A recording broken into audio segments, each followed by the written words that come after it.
स्वागत है बच्चों आपका ऑनलाइन क्लासेस में। आज हम क्लास 12th के भाग 1 लेसन 9 जिसका नाम है अंतर्राष्ट्रीय व्यापार के इम्पोर्टेंट क्वेश्चन देखेंगे। तो आइए शुरू करते हैं इसके शॉर्ट क्वेश्चन। पहला क्वेश्चन है, दक्षिणी अमेरिकी राष्ट्रों में ओपेक का सदस्य कौन सा है? आंसर है वेनेजुएला।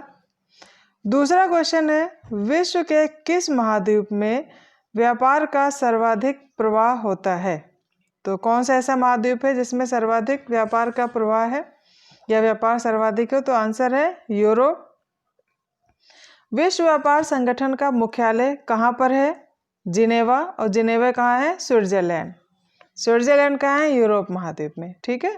अगला क्वेश्चन है, साफ्टा जिसका पूरा नाम है south Asian free trade agreement का गठन कब हुआ था? जनवरी 2006 में।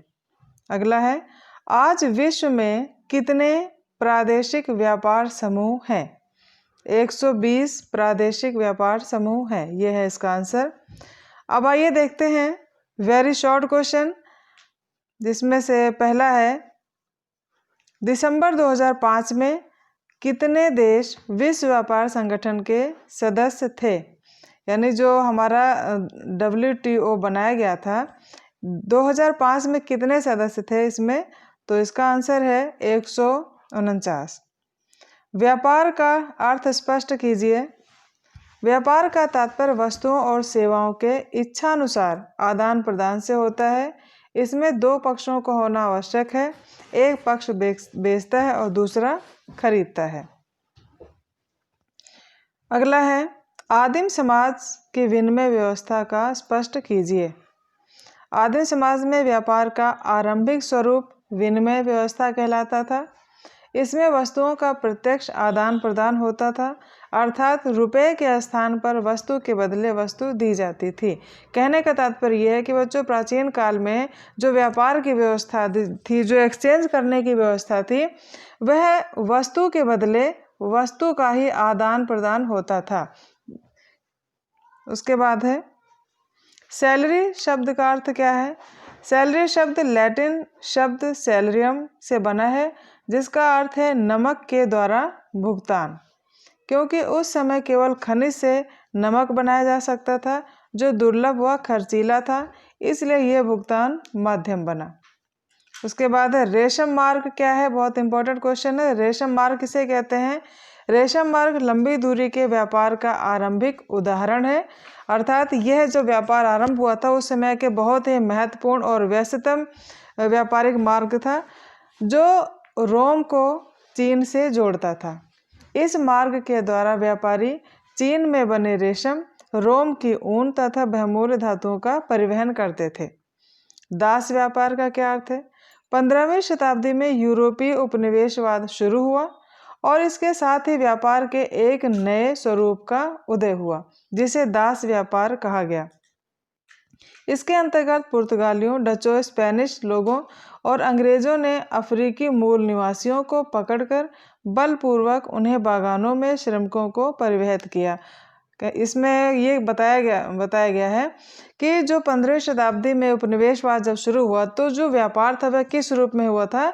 वह दास व्यापार के रूप में हुआ था। अर्थात ये जो देश बताए गए हैं, पुर्तगाली और ये डच, स्पेनिश, अंग्रेजों ने अफ्रीका के जो मूल निवासी थे उनको बलपूर्वक या ज़बरदस्ती, उनके इच्छा के विपरीत उनको ला करके अपने देशों में जो बागान थे, चाय बागान, कॉफ़ी बागान जो थे, उनमें काम कराया जाता था, उनसे मजदूरी कराई जाती थी। तो यह जो व्यापार था ये क्या कहलाया? दास व्यापार। इसके बाद है, मुक्त व्यापार की स्थिति का अर्थ स्पष्ट करो। मुक्त व्यापार क्या है? व्यापार हेतु अर्थव्यवस्थाओं को खोलने का कार्य मुक्त व्यापार या व्यापार उदारीकरण के रूप में जाना जाता है। यह कार्य व्यापारिक अवरोधों जैसे सीमा शुल्क को घटाकर किया जाता है। मुक्त व्यापार घरेलू उत्पादों एवं सेवाओं से प्रतिस्पर्धा करने के लिए सभी स्थानों से वस्तुओं और सेवाओं के लिए अनुमति प्रदान करता है।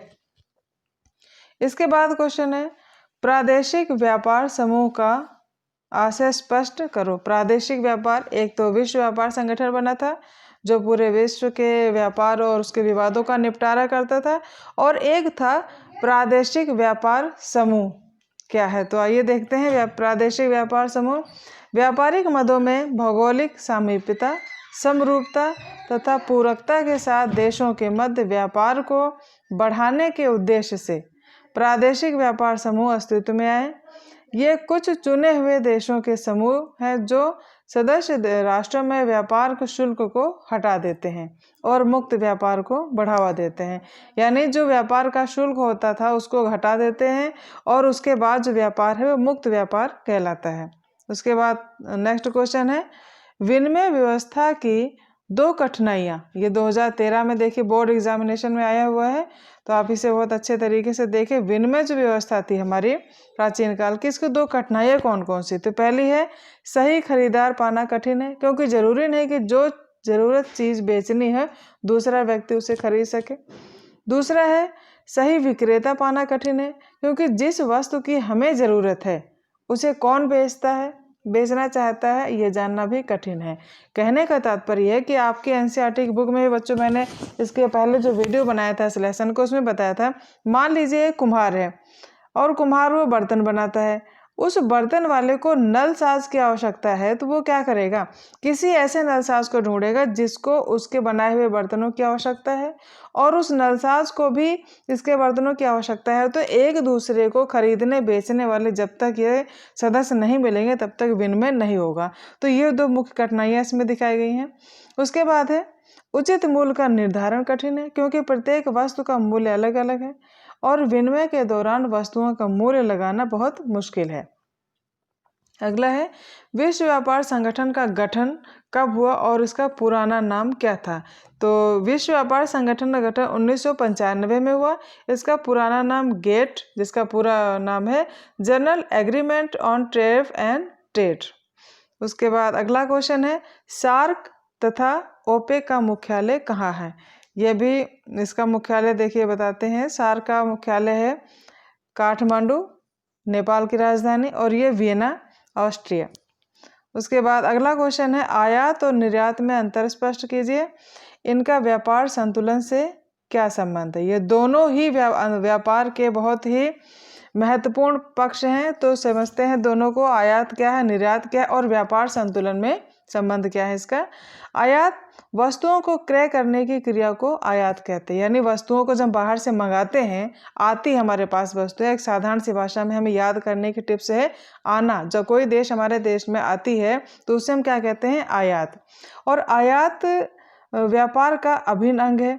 किसी देश में जिन वस्तुओं और सेवाओं की कमी है, यह देश दूसरे देशों से उन वस्तुओं और सेवाओं को क्रय करता है, यानी खरीदता है। इस क्रिया को आयात कहते हैं। आयात की क्रिया के कारण विदेशी पूंजी का व्यय होता है। अब देखते हैं निर्यात। निर्यात यह भी व्यापार का महत्वपूर्ण अंग है। यह क्रिया मुख्यतः अतिरिक्त उत्पाद वाले देशों के द्वारा की जाती है। वहाँ अतिरिक्त उत्पादन को दूसरे देशों को विक्रय यानी बेचा जाता है।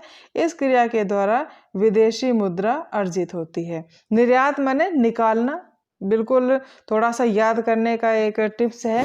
आयात कहते हैं जो कोई वस्तु हमारे देश में आती है उसको खरीदी जाती है, तो वो क्या कहलाएगी? आयात।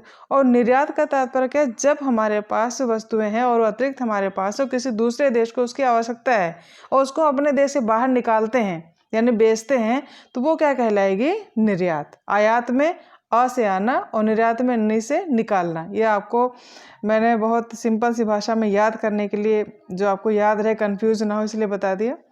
उसके बाद निर्यात विदेशी मुद्रा अर्जित होती है। आयात और निर्यात ये दोनों जो है पक्ष हैं, इनका सीधा संबंध व्यापार संतुलन से होता है। जहाँ आयात ज़्यादा होता है तथा निर्यात की क्रिया कम होती है, वहाँ प्रतिकूल व्यापार संतुलन होता है। जिस देश में आयात की क्रिया ज़्यादा होती है वहाँ अनुकूल व्यापार संतुलन होता है। उसके बाद अगला क्वेश्चन है, अंतर्राष्ट्रीय व्यापार के 3 महत्वपूर्ण पक्षों का विश्लेषण कीजिए। 3 महत्वपूर्ण पक्ष हैं। पहला है व्यापार का परिणाम, परिणाम नहीं है, ये मिस्टेक है, व्यापार का परिमाण होता है। तो व्यापार की गई वस्तुओं का वास्तविक तौल परिमाण कहलाता है। यहाँ पर देखिए ये राइट है, यहाँ पर ये रॉन्ग है, परिणाम नहीं परिमाण होगा।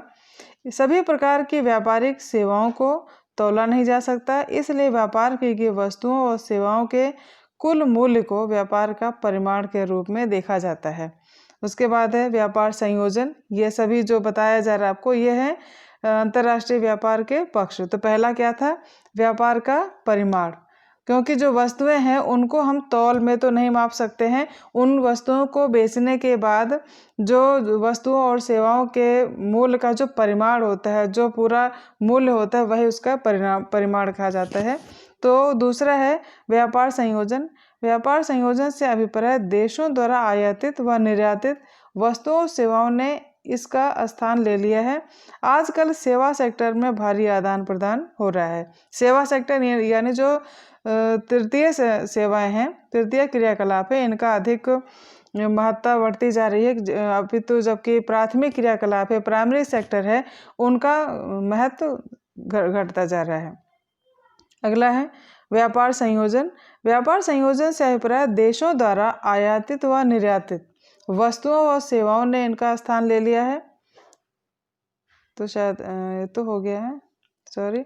उसके बाद है व्यापार कई दिशा पहले विकासशील देश कीमती वस्तुओं तथा शिल्पकला की वस्तुओं आदि का निर्यात की जाती थी। 19वीं शताब्दी में यूरोपीय देशों ने विनिर्माण वस्तुओं को अपने उपनिवेश से खाद्य पदार्थ व कच्चे माल के बदले निर्यात करना शुरू किया। वर्तमान में भारत ने विकसित देशों के साथ प्रतिस्पर्धा शुरू कर दी है। अगला क्वेश्चन है अंतर्राष्ट्रीय व्यापार से संबंधित मुख्य समस्याओं को उदाहरण सहित स्पष्ट कीजिए। अब जो अंतर्राष्ट्रीय व्यापार में कौन कौन सी समस्याएं आ सकती हैं, तो पहला है इसमें अंतर्राष्ट्रीय व्यापार का होना राष्ट्रों के लिए पारस्परिक लाभदायक है। ये तो हो गया इसका प्लस पॉइंट। अगर यह उत्पादन के उच्च स्तर, वस्तुओं व सेवाओं की उपलब्धता, कीमतों व वेतन का समानीकरण प्रस्तुत करता है। दूसरा पॉइंट है अंतर्राष्ट्रीय व्यापार देशों के लिए हानिकारक हो सकता है यदि यह अन्य देशों पर निर्भरता, विकास के असमान स्तर, शोषण और युद्ध का कारण बनने वाली प्रतिद्वंदिता की ओर उन्मुख होता है। अंतर्राष्ट्रीय व्यापार से प्राकृतिक संसाधनों का उपयोग बढ़ता जा रहा है, जिससे पर्यावरण व स्वास्थ्य संबंधी समस्याएं उत्पन्न हो रही है। तो बच्चों आपको पता है हर चीज़ का प्लस और माइनस पॉइंट दोनों ही होते हैं। तो व्यापार से जहां अंतर्राष्ट्रीय व्यापार से जहां हमें लाभ है वहां पर हानियां भी हैं। तो ऊपर के क्वेश्चन में आपको लाभ और हानि दोनों को दर्शाया गया है। अगला क्वेश्चन विश्व व्यापार संगठन के आधारभूत कार्य कौन से हैं? 3 बिंदुओं का वर्णन कीजिए। ये भी 2013 में देखिए पूछा गया है, तो आप इसे भी बहुत ध्यान से देखिए। विश्व व्यापार संगठन, इसके जो 3 महत्वपूर्ण बिंदु हैं WTO के। विश्व व्यापार संगठन एकमात्र ऐसा अंतर्राष्ट्रीय संगठन है जो राष्ट्रों के मध्य वैश्विक नियमों का व्यवहार करता है। इसके जो सदस्य राष्ट्र हैं उनके मध्य जो नियम बनाए गए हैं उन्हीं के अनुसार व्यवहार किया जाता है। यह संगठन विश्वव्यापी तंत्र के लिए नियमों को तय करता है और उसके सदस्य देशों के मध्य विवादों का निपटारा करता है। कहने का तात्पर्य यह है WTO का जब गठन हुआ था तो ये इसके नियम बनाए गए और ये उन्हीं नियमों के अधीन अपने सदस्य राष्ट्रों के साथ व्यवहार और व्यापार किया जाता है। और उस संगठन के अंतर्गत जितने भी राष्ट्र हैं उनके मध्य अगर यदि कोई विवाद हो तो उसका निपटारा भी यही संगठन करता है। यह संगठन दूरसंचार और बैंकिंग जैसी सेवाओं तथा अन्य विषयों जैसे बौद्धिक संपदा अधिकार के व्यापार को भी अपने कार्यों में शामिल करता है। अगला है द्विपक्षीय व बहुपक्षीय क्या है, इसे अंतर स्पष्ट करना हमें। और अंतर्देशीय और वाह्यपत्तन, ऋणात्मक और धनात्मक व्यापार संतुलन, ये बहुत ही सिंपल है। इनको मैंने अपने पहले वीडियो में बहुत अच्छे तरीके से आपको विस्तार से समझा रखा है, लेकिन इसको फिर से देखते हैं। द्विपक्षीय व्यापार और बहुपक्षीय क्या है। द्विपक्षीय व्यापार में 2 देशों के मध्य किए जाने वाला व्यापार द्विपक्षीय व्यापार कहलाता है। आपस में निर्दिष्ट वस्तुओं का व्यापार करने के लिए दोनों पक्षों की सहमति होती है। यानी जो अगर हमें व्यापार करना है, द्विपक्षीय व्यापार में 2 पक्ष होंगे और दोनों पक्षों का होना आवश्यक है, तभी व्यापार होगा और दोनों पक्षों की सहमति भी होनी चाहिए। जबकि बहुपक्षीय व्यापार जो है, इसमें यह व्यापार बहुत से व्यापारी देशों के साथ किया जाता है। देश किसी भी अन्य देशों के साथ व्यापार कर सकता है, यानी एक साथ कई देशों के साथ व्यापार होता है। अंतर्देशीय तथा बाह्य पत्तन क्या है? अंतर्देशीय, ये पत्तन समुद्री तट से दूर होते हैं। ये समुद्र से एक नदी या नहर के द्वारा जुड़े होते हैं, यानी ये अंतर्देशीय पत्तन डायरेक्ट समुद्र से जुड़े हुए नहीं होते हैं, ये किसी अन्य माध्यम के द्वारा समुद्र से जुड़े होते हैं, जैसे एक नदी या नहर के द्वारा। जैसे कोलकाता में जो हुगली नदी है, यह गंगा की एक शाखा है, इस पर स्थित है, और मानचेस्टर एक नहर से जुड़ा हुआ है। ये इसको उदाहरण दिए गए हैं। उसके बाद बाह्य पत्तन, ये गहरे जल के पत्तन है जो वास्तविक पत्तन से दूर बने होते हैं। ये उन जहाज़ों जो अपने बड़े आकार के कारण वहां तक पहुंचने में अक्षम है को ग्रहण करके पैतृक पत्तन को सेवाएं प्रदान करते हैं, जैसे एथेंस व यूनान में पिरेस पत्तन का संयोजन है। उसके बाद अगला ऋणात्मक और व्यापार संतुलन। धनात्मक व्यापार संतुलन क्या है? व्यापार संतुलन एक देश के द्वारा अन्य देश को आयात एवं निर्यात की गई वस्तुओं और सेवाओं की मात्रा का प्रलेखन करता है। यदि आयात का मूल्य देश के निर्यात मूल्य की अपेक्षा अधिक है और तो देश का जो व्यापार है वो क्या कहलाएगा? ऋणात्मक या प्रतिकूल व्यापार। भाई अगर मान लीजिए हमारा ये देश है और यह हमारे देश में किसी अन्य देश से वस्तुओं का आयात अधिक होता है और उससे प्राप्त आयात का अधिक होना ये बताया कि हमारे देश में वस्तुओं की कमी है और हम बाहर से मंगाते हैं, तो ये क्या कहलाएगा? ऋणात्मक व्यापार संतुलन। इसका जस्ट अपोजिट, यदि निर्यात का मूल्य आयात के मूल्य की तुलना में अधिक है तो देश का व्यापार धनात्मक कहलाएगा। अगर हमारे देश से वस्तुओं को अधिक संख्या में निकाला जाता है, उसका मूल्य अधिक है आयात की अपेक्षा, तो वो क्या कहलाएगा? हमें धनात्मक व्यापार संतुलन। ऋणात्मक व्यापार संतुलन का अर्थ है कि देश में वस्तुओं के क्रय पर अधिक व्यय करता है जबकि उसकी विक्रय द्वारा आय अर्जित कम है। अगला क्वेश्चन है, पत्तनों द्वारा संभाले गए यातायात के प्रकार के अनुसार पत्तनों का वर्गीकरण कीजिए। इसमें दो प्रकार के हैं। नंबर 1 औद्योगिक पत्तन। ये पत्तन थोक नौ भार के लिए विशेषीकृत होते हैं, जैसे अनाज, चीनी, लौह अयस्क, तेल और रसायन आदि। यानी अधिकतम जो भार वाली चीज़ें हैं इनके लिए जो पत्तन निर्धारित किए गए हैं ये क्या कहलाएंगे? औद्योगिक पत्तन। और दूसरे है वाणिज्यिक पत्तन। ये पत्तन सामान्य नौ भार उत्पादों तथा नव निर्मित वस्तुओं का निपटान करते हैं। ये पत्तन यात्री यातायात का भी प्रबंध करते हैं। अब आगे चलते हैं लॉन्ग क्वेश्चन में। अंतर्राष्ट्रीय व्यापार के 5 आधार कौन कौन से हैं? तो पांचों आधार को आपको वीडियो में भी पहले जो लेसन इसका बनाया गया उसमें वो विस्तार से बताया गया है। अब इसे क्वेश्चन के आधार पर समझते हैं। तो 5 आधार कौन कौन से हैं? पहला है राष्ट्रीय संसाधनों में भिन्नता। विश्व में प्राकृतिक संसाधनों का वितरण बहुत असमान है।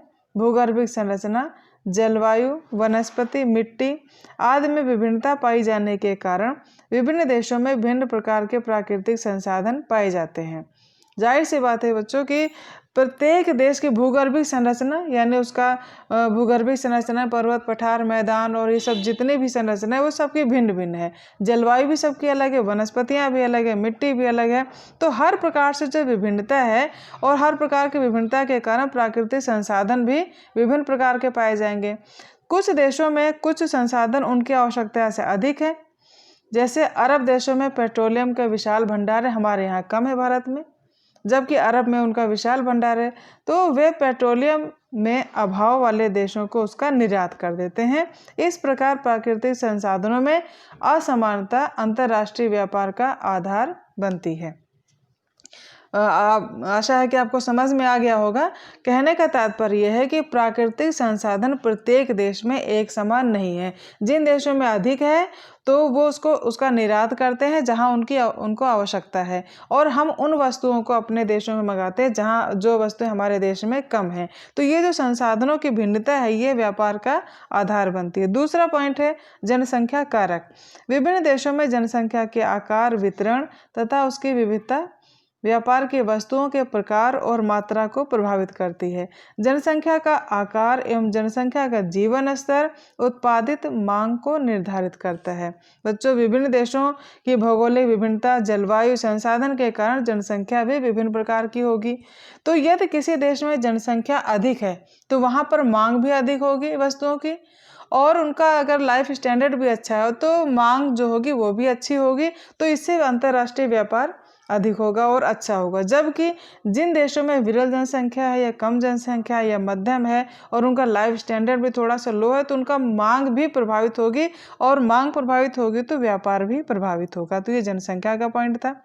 अगला है आर्थिक विकास की अवस्था। देशों के आर्थिक विकास की विभिन्न अवस्थाओं में व्यापार की गई वस्तुओं का स्वरूप बदल जाता है। कृषि प्रधान देश कृषि उत्पादों के बदले उद्योगों में बनी वस्तुएं खरीदते हैं, जबकि औद्योगिक रूप से विकसित देश मशीनों और निर्मित वस्तुओं के बदले खाद्यान्न एवं कच्चा माल खरीदते हैं। आर्थिक विकास की पूर्वावस्था। प्रत्येक देश आर्थिक विकास की भिन्न भिन्न अवस्था में होता है। मान लीजिए किसी देश में प्राकृतिक उत्पाद अधिक हैं और उनके यहाँ उद्योग लगाने की क्षमता नहीं है, बहुत सारे रीजन होते हैं उद्योग नहीं लगाए गए हैं, तो ऐसी कंडीशन में जिस देश में प्राकृतिक संसाधनों या प्राथमिक उत्पाद का ही अधिकार होता है तो वो क्या करेंगे, अपने यहाँ से कच्चे माल को दूसरे देशों में दे देंगे, बेचेंगे, निर्यात करेंगे, और उसके बदले में जो औद्योगिक रूप से संपन्न विकसित देश है वे अपने यहाँ की मशीनरी से निर्मित वस्तुओं के बदले में उनका कच्चा माल ले लेंगे और अपने यहाँ के बने हुए सामान को उसका उन देशों में निर्यात करेंगे। तो ये आर्थिक विकास की प्रावस्था। उसके बाद है विदेशी निवेश की सीमा। पूंजी की कमी वाले विकासशील देशों में विदेशी निवेश से खनन, तेल की खोज और उत्पादन, भारी मशीनों, इमारती लकड़ी और रोपण कृषि का विकास संभव होता है। परिवहन एवं संचार। परिवहन एवं संचार के अंतर्गत देखिए ये अंतर्राष्ट्रीय व्यापार के प्रमुख आधार है। बिना परिवहन और बिना संचार के अंतर्राष्ट्रीय व्यापार की हम कल्पना भी नहीं कर सकते।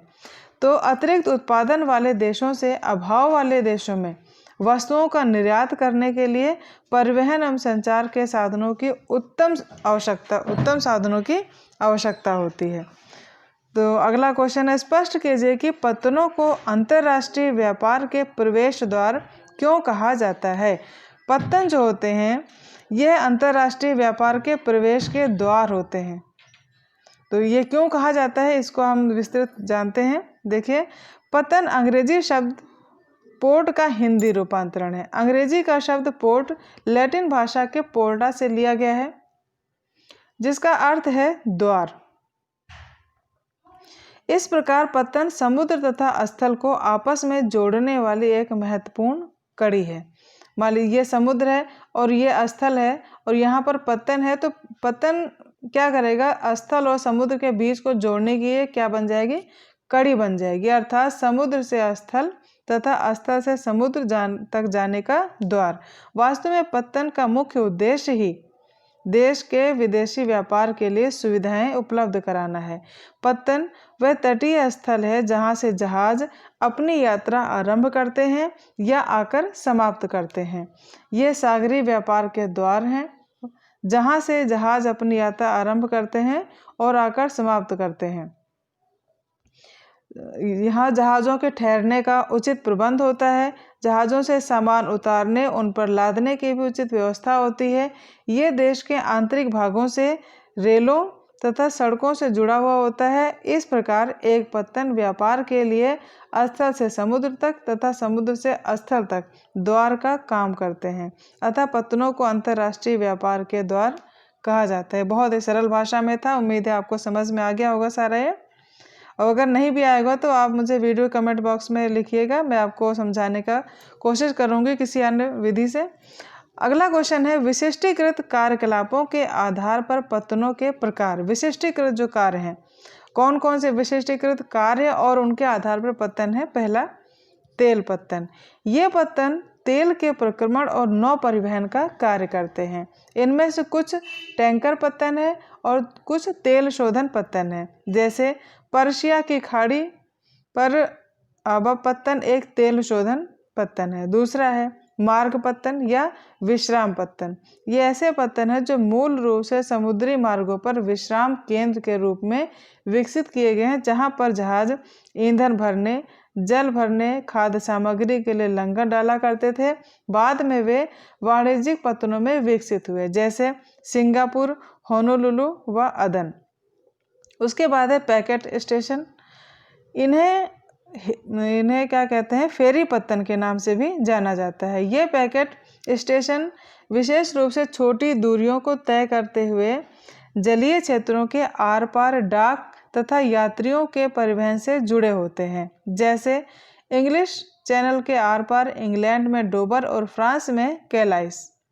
उसके बाद आंत्रपोपत्तन, ये वे एकत्रण केंद्र हैं जहां विभिन्न देशों से निर्यात हेतु वस्तुएं लाई जाती हैं, जैसे सिंगापुर एशिया के लिए आंत्रपोपत्तन का उदाहरण है और रॉटरडम यूरोप के लिए। उसके बाद नौसेना पत्तन, ये केवल सामाजिक महत्व के पत्तन है। ये पत्तन युद्धक जहाज़ों को सेवाएं देते हैं तथा उनके लिए मरम्मत कार्यशालाएं चलाते हैं, यानी रिपेयरिंग का काम होता है, जैसे भारत में कोच्चि और कारवाड़ पत्तन। इसके बाद पॉइंट ऑफ रिवाइज, आपको जो मुख्य बिंदु हैं इस अध्याय के, आपको फिर से दोबारा रिवाइज कराए जा रहे हैं। अंतर्राष्ट्रीय व्यापार के प्रमुख आधार, आप ऊपर आपने पढ़ा, आपको लगता है समझ में आ गया होगा, फिर भी आपको रिवाइज कराएं। व्यापार के मुख्य आधार कौन कौन से हैं? पहला है प्राकृतिक संसाधनों भिन्नता, खनिज संसाधन, जलवायु, जनसंख्या, आर्थिक विकास का स्तर, विदेशी निवेश और परिवहन। ये हैं आर्थिक अंतर्राष्ट्रीय व्यापार के आधार। अब है पत्तनों के प्रकार, मुख्य रूप से कौन कौन से हैं? तो पत्तनों में ये 8 प्रकार के आपको बताए गए हैं। पहला जैसे है औद्योगिक पत्तन, वाणिज्यिक पत्तन, अंतर्देशीय पत्तन, बाह्य पत्तन, तेल मार्ग पत्तन, नौसेना पत्तन और आंत्रपोपत्तन। फिर है प्रादेशिक व्यापार संघ। विश्व व्यापार संगठन आपको पता ही है, WTO, और उसका जो मुख्यालय है जिनेवा स्विट्जरलैंड में। इसके अलावा जो कुछ प्रादेशिक व्यापार संघ बनाए गए थे, इनमें जो मुख्य हैं आसियान है, मुख्यालय इसका जकार्ता इंडोनेशिया है, और यूरोपीय संघ ब्रसेल्स बेल्जियम। उसके बाद ओपेक, इसका मुख्यालय वियना ऑस्ट्रिया, और CIS मिन्स्क बेलारूस मुख्यालय, लाया मांटेविडियोस्वे और नाफ्टा और ये साफ्टा, ये क्या हैं? प्रादेशिक व्यापार के समूह हैं। अब आइए देखते हैं मानचित्र संबंधी कार्य में आपको क्या क्या पूछा जा सकता है, कौन से इम्पोर्टेंट बिंदु हैं।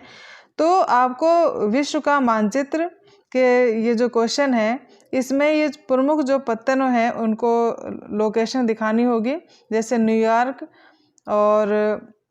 हो गया, बैंगलोर हो गया, सैंटियागो, ब्यूनस आयर्स, अदन, लंदन, और इसके अतिरिक्त Karachi, Mumbai, Chennai, Hong Kong, Beijing, Wellington. ये मुख्य जो पत्तन है, इनकी लोकेशन आपको सबको विश्व के मानचित्र में शो करना है। तो आइए देखते हैं जो मुख्य पत्तन है कहाँ कहाँ है पूरे संसार के मानचित्र में। बैंकोर की स्थिति देखिए संयुक्त राज्य अमेरिका के पश्चिमी तट पर। न्यूयॉर्क ये पूर्वी तट पर है। इनके आप लोकेशन अच्छे तरीके से देख लीजिए, कहाँ पॉइंट आउट करना है आपको। फिर है लंदन, ये देखिए ग्रेट ब्रिटेन में यहाँ पर शो किया गया है, लिखा यहाँ पर क्या है, और इसकी लोकेशन आप समझ लीजिए। उसके बाद है बीजिंग चीन में, हांगकांग, और ये है आपका कराची, मुंबई, और इसके अलावा अदन, इधर है चेन्नई, ये मुख्य पत्तन है। और दक्षिणी अमेरिका में जो पत्तन है, इधर है पश्चिम साइड में सैंटियागो, और पूर्व दिशा में ब्यूनस आयर्स, इधर ऑस्ट्रेलिया महाद्वीप में वियंतियन। ये जो मुख्य रूप से ये पत्तन दिखाए गए हैं, आपको इनके लोकेशन को बहुत अच्छे तरीके से कई बार भर करके संसार के मानचित्र में इनका अभ्यास करना है, जिससे कि एग्ज़ाम में जब भी जैसे भी पूछ लिया जाए, वो आप हर तरीके से तैयार रहें। तो बच्चों, ये था आपके लेसन 9 का वेरी इम्पोर्टेंट क्वेश्चन और इसके आंसर। उम्मीद है आपको वीडियो अच्छा लगा होगा। बच्चों, अगर वीडियो अच्छा लगा तो लाइक करें, शेयर करें और कमेंट करें। हाँ, चैनल को आप सब्सक्राइब ज़रूर कर दें, जिससे कि इसके बाद जो अगले लेसन का वीडियो आपको बनाओ उसका नोटिफिकेशन आपके पास तुरंत आ जाए और आपको आगे पढ़ने में भी आसानी रहे, अगले लेसन की भी तैयारी करने में आसानी रहे। तो बच्चों अपना ध्यान रखिए, स्वस्थ रहिए, खुश रहिए और टेक केयर। Thank you.